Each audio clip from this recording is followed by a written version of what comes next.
My wife's first language is Japanese, not English.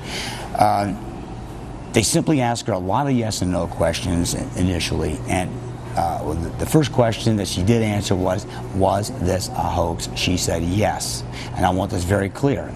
My wife came home in tears, wondering what she might have said. She opened up this Japanese-English dictionary, and she walks up to me, just crying her head off, and she said, I thought hoax meant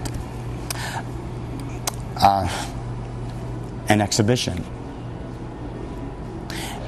Anyway, I gave her a big hug. I know it's not her fault. My wife's a sweetheart. She doesn't mean harm to anybody. And I can't get mad at her because she didn't understand what she said. And she cries now and then, stating that I'm going to jail for 90 days because of what she said. Now, had she had an interpreter, had she had an attorney present, things would have been a lot different. Why did I plead guilty? Well, I pled guilty because I've got to salvage my family. I got to keep them together. First off, how would I afford the attorney's fees for 2 to 3 years if I went to trial? How am I going to find 12 jurors whose opinions were not swayed by the media? I've got a whole slew of lying cops willing to take the stand against me, and you know damn well that the jury is going to believe them before they believe me.